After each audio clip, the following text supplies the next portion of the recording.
So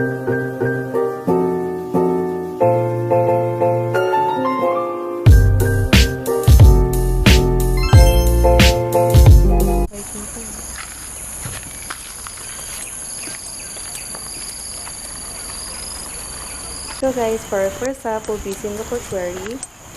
If you're going here, you just have to alight from Hillview Park and it's about 10 minutes walk going there.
Hi guys, it's me again, Abby. Welcome back to my channel. So we're here back again in Bukit, Timah Nature Reserves.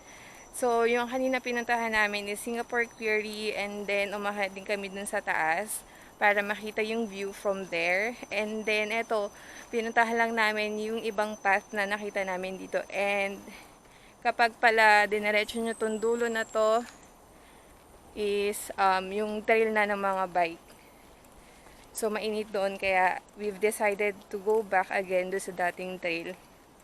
Kaya ngayon, puro pataas and puro hagdan ng paakyat ulit. And good luck. Pakita ko na lang sa inyo ulit guys kung ano yung makita natin dito sa Bukit Timah Nature Reserves Park.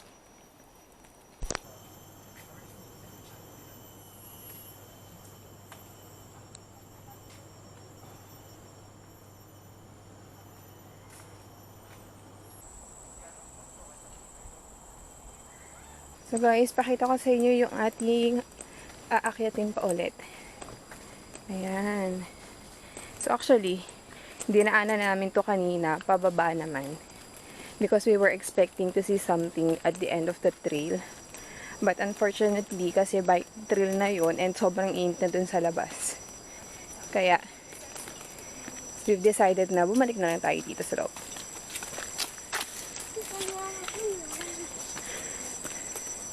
Yung park na to guys is safe, even for kids.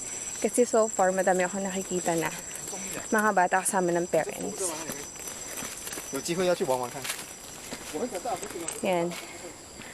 So, oras ngayon is almost 12 but hindi mo mararamdaman yung init kasi mapuno siya dito sa loob.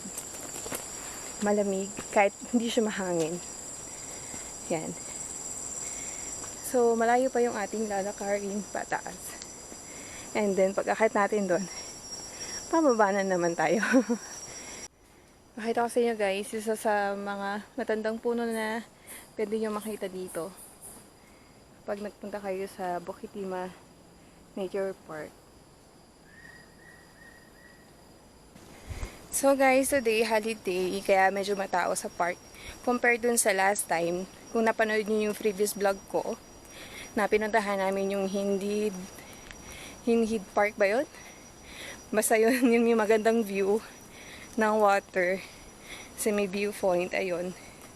Less yung crowd nung time na yun. Pero, ngayon kasi marami because it's holiday. Kaya, mas marami pumunta ngayon sa park. Makita ko na sa inyo yung aakitin natin. Yan. So, ito pa yung paakyat. But actually, we're almost there. Then from here, if I'm not wrong, may isa pa ulit na path na pwede nating daanan. Yung papuntang cave naman. To be honest guys, first time ko pumunta dito. So, kung ano yung nakikita nyo is first time ko lang din siya nakita. Maganda yung view doon sa may Quarry sa taas. Kanina nag-picture kami doon.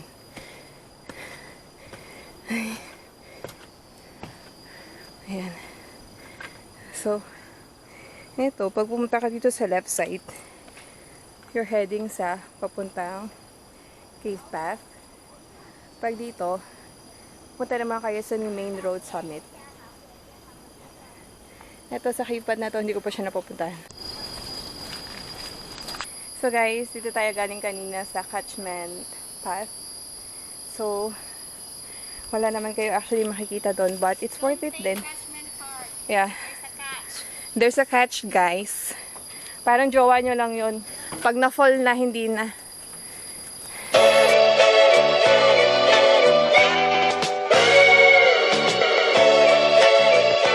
Guys, try natin yung papuntang spring part. Baka dito daw yung may monkey na may makikita tayo. Medyo stiff yung hagdanan dito pababa. So, kapit kayo kapag medyo nahirapan kayo.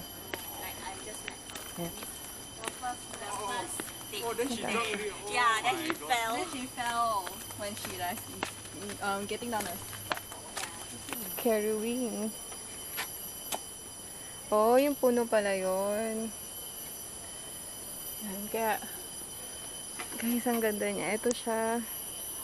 Ang taas ng puno. Sobrang taas niya. So guys, nag-start kami nga pala kaninang morning. I think around 7 a.m.